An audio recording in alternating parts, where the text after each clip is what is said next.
कुरिन्थियों की किताब उसका 5 अध्याय, ये जो पंक्ति जो है बहुत खूबसूरत है। और हो सके तो इस पंक्ति को जो है मनन जरूर करिए और अपने साथ इस पंक्ति को जो है रोज जो है दोहराइए जरूर। ये पंक्ति इस रीति से कहती है, क्योंकि हम रूप को देखकर नहीं पर हम विश्वास से चलते हैं। क्या बोलता है यहाँ पर? हम रूप को देखकर नहीं लेकिन विश्वास से चलते हैं। ये किसके बारे में बोल रहा है? एक विश्वासी के जीवन के बारे में है। एक विश्वासी जो है उसके जीवन में क्या परिस्थितियाँ हो रही है उसको देखते हुए नहीं चलता है, लेकिन वो विश्वास से चलता है। लेकिन विश्वास कहाँ से आता है? जब आप रोमियो का 10:17 पढ़ते हैं, जब हम मसीह का वचन सुनते हैं उससे जो है हमारे अंदर जो है विश्वास आता है। तो यहाँ पर जो है मैं बात करना चाहूँगा कि हमें परमेश्वर के द्वारा सुनना है और विश्वास के द्वारा जो है वो सुनने की प्रतिक्रिया में लेके आना है। तो यहाँ पर जो है हमने सुना कि हम रूप को देख के नहीं लेकिन विश्वास से चलते हैं। कितनी अच्छी बात है। क्या अपने आप को बोल सकते हैं कि मैं रूप को देख के नहीं लेकिन विश्वास से चलता हूँ? है ना? कठिन हो सकता है, ये शब्द बोलना कठिन हो सकता है। कई बार हो सकता है कि हम सुन तो रहे परमेश्वर के द्वारा लेकिन विश्वास से चल नहीं रहे। तो बाइबल में बहुत सारे ऐसे लोग हैं, मैं आपको बताना चाहूँगा, है ना, कि उन लोगों ने जो है परमेश्वर से सुना और उन्होंने जो है विश्वास से चले, और उनका उदाहरण जो है हमारे लिए जो है बहुत खूबसूरत है। लेकिन यहाँ पर जो है पुरुष लोगों के बारे में भी हम सुनने को मिलता है और स्त्रियों के बारे में भी सुनने को मिलता है। लेकिन हम देखते हैं कि यदि पुरुष जो है परमेश्वर की ओर से सुनता है और वो विश्वास के कदम लेता है, वो कार्य करता है, वो तो बहुत खूबसूरत होता है। वो अपने खुद के लिए खूबसूरत होता है, अपने परिवार के लिए खूबसूरत होता है, और यदि वो कलीसिया में है, कलीसिया की अगुवाई कर रहा है, तो कलीसिया के लिए भी जो एक अच्छा उदाहरण बनता है। और याद रखिए कि हम मसीह की देह में हैं और मसीह जो है इस कलीसिया का जो है सिर है, तो हम उससे सुनते हैं और उसे सुनकर जो है हम हमारे जीवन में जो है प्रतिक्रिया करते हैं। तो यहाँ पर जो है एक उदाहरण बताना चाहूँगा। अय्यूब जो है परमेश्वर का दास है और वो जो है परमेश्वर के ओर से सुनने वाला व्यक्ति है। और जब उसके जीवन में परीक्षाएं आई, उसके 10 बच्चे जो एक दिन में जो है मर गए, और जो है उसकी जो भी धन दौलत थी, जानवर थे, उसके सब कुछ वो चले गए, एक ही समय में चले गए। सब जो है एक ही समय में वो बर्बाद हो गया, है ना। और उसके पाप की वजह से नहीं, लेकिन ये परीक्षा जो है शैतान के द्वारा जो है आई थी और ये परमेश्वर के अनुमति के द्वारा थी। परमेश्वर ने अनुमति दिया था। क्यों अनुमति दिया था?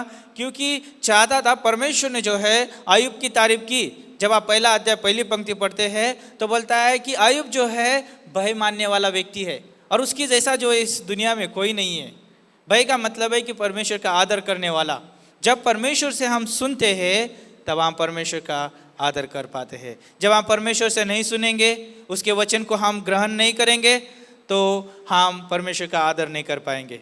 तो इसलिए जो है या हम लोगों का भी आदर नहीं कर पाएंगे। इसलिए परमेश्वर से सुनना है और जब हम सुनते हैं तो हम आदर कर पाते हैं। और अय्यूब जो है परमेश्वर की ओर से सुनने वाला था। सोचिए उसके बारे में क्या लिखा है। वो बोलता है कि उस देश में अय्यूब नामक एक पुरुष था, वह खरा और सीधा था और परमेश्वर का भय मानता और बुराई से दूर रहता था। कितनी अच्छी बात है। जब हम परमेश्वर का वचन सुनते हैं, परमेश्वर की आवाज़ को सुनते हैं, तो हम बुराई से दूर रहते हैं। इसलिए जो है भजनकार लिखता है 119 का, है ना, 11 में लिखता है कि मैंने तेरे वचन को अपने हृदय में रख छोड़ा है ताकि मैं तेरे विरुद्ध पाप ना कर सकूं। याद रखिए कि हम जो है किसी मनुष्य के विरुद्ध पाप नहीं करते, हम परमेश्वर के विरुद्ध में पाप करते हैं। क्यों? क्योंकि हमने परमेश्वर के ओर से सुनना बंद कर दिया है। और ये हुआ है बाइबल में। जब उत्पत्ति की किताब में आप देखते हैं आदम और हवा के बारे में, उन्होंने परमेश्वर के ओर से सुनना बंद कर दिया और क्या हुआ? वहाँ पर जो है परमेश्वर के खिलाफ जाके पाप कर बैठे। पाप का मतलब होता है कि परमेश्वर के खिलाफ सोचना या कार्य करना। जब हम परमेश्वर के साथ सोच नहीं रहे तो हम कैसे हम परमेश्वर के साथ जो है कार्य कर सकते हैं? परमेश्वर की ओर से जब हम सोचते हैं, सुनते हैं, तभी हम परमेश्वर की इच्छा को, योजना को पूरी कर पाते हैं।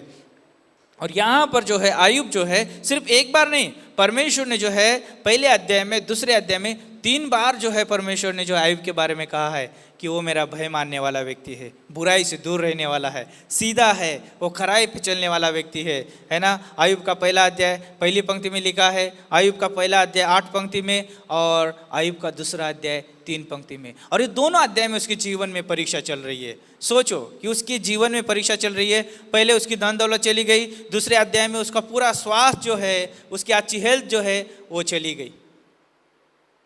लेकिन हम देखते हैं कि यहाँ पर दो चीज़ें हमको देखने को मिलती है। आयु परमेश्वर की ओर से सुन रहा है, परमेश्वर का आदर कर रहा है, परमेश्वर के साथ सोच रहा है, भले परीक्षा उसके जीवन में है लेकिन वो परमेश्वर का अनादर नहीं कर रहा है, परमेश्वर के खिलाफ जाके पाप नहीं कर रहा है।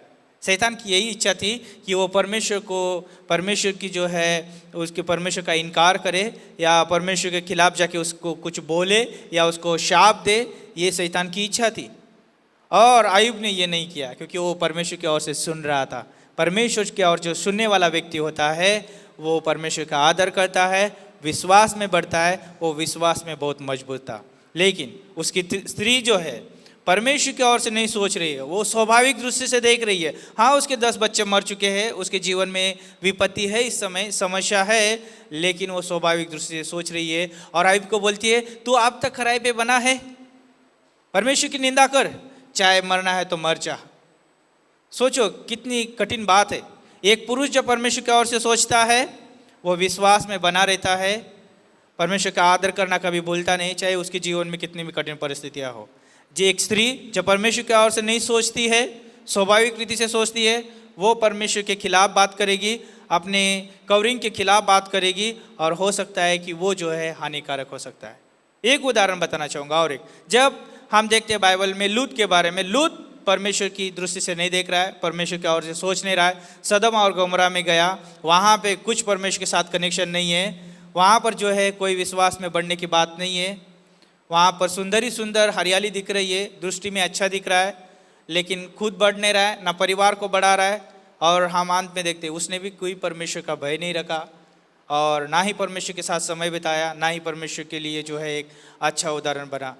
लेकिन हम देखते हैं उसकी वाइफ, उसने भी नहीं सुना क्योंकि पति ने उसके अंदर निवेश नहीं किया, है ना, तो पत्नी ने भी जो है वही जवाब दिया, परमेश्वर की ओर से नहीं देखा, लेकिन उसने संसार को देखा। उसको जो है यीशु मसीह ने कहा तुम जो है दुनिया के लिए नमक हो, लेकिन वो जो है खुद ही नमक का खंभा बन गई। सोचो कितनी कठिन बात है। जब हम परमेश्वर की ओर से सुनते नहीं हैं तो हम विश्वास में बढ़ेंगे नहीं और हमारा विश्वास का जीवन मजबूत नहीं होगा, तो हम खुद के लिए उदाहरण नहीं और दूसरों के लिए भी उदाहरण नहीं बनेंगे। इसलिए जो है हमारे पास परमेश्वर ने उपाय करके दिया है, वो है उसका बाइबल। हम परमेश्वर की आवाज़ बाइबल से सुनते हैं, परमेश्वर के दास से सुनते हैं, और जब हम सुनते हैं तो हमें उसको अपने कार्य में लेके आना ज़रूरी है। तो अंत में मैं यही बताना चाहूँगा कि जब हम सुनते हैं तो हम परमेश्वर का आदर करेंगे, विश्वास में बढ़ेंगे। तो बाइबल में और 2 स्त्रियाँ हैं। सारपत की विधवा ने परमेश्वर की ओर से सुना, परमेश्वर के दास ने जो कहा उसने किया, सुना, उसने विश्वास में लाया, वो कार्य में लाया, और देखो कि परमेश्वर के आशीष से वो भर गई। और जो उस क्षेत्र में वो लोग जो है पीड़ा में थे, तकलीफ में थे, दर्द में थे, उनके पास कुछ खाने के लिए नहीं था, लेकिन इसके घर में जो है कोई कमी नहीं थी। क्यों? क्योंकि परमेश्वर से सुना उसने और विश्वास में लाया और उसने विश्वास का कदम दिखाया। जब एक जो है नए नियम में जो है विधवा है, उसने 2 दमड़ी डाला, विश्वास से डाला, है ना। ये कार्य कब होता है? जब हम परमेश्वर से सुनते हैं, है ना, वचन सुनते हैं, वचन जो है हमारे हृदय में रहता है, पवित्र आत्मा उस वचन के अनुसार हमें सोचने के लिए मदद करता है, और विश्वास पवित्र आत्मा का फल है। जब हमारे कानों में, हमारे हृदय में वचन होगा, पवित्र आत्मा जो है उसे याद दिलाने में मदद करेगा और हमें विश्वास में बढ़ने के लिए मदद करेगा। जब हम विश्वास में बढ़ेंगे तो हम जो है परमेश्वर के साथ भी बढ़ रहे और हम ऐसा भी बढ़ रहे, तो हमारा उदाहरण जो है सही होता है। इसलिए मैं अंत में यही कहना चाहूँगा, जब हम परमेश्वर का वचन सुनते हैं तो हम उसका आदर करते हैं, विश्वास में बढ़ते हैं, परमेश्वर को प्रथम स्थान देते हैं, है ना, परमेश्वर का भय रखते हैं, उसका जो है हम उसके ऊपर निर्भर रहते हैं और हम उसमें बने रहते हैं, है ना, और बने रहते हैं तो हम फलवंत होंगे, है ना। यीशु मसीह में हम बने हैं।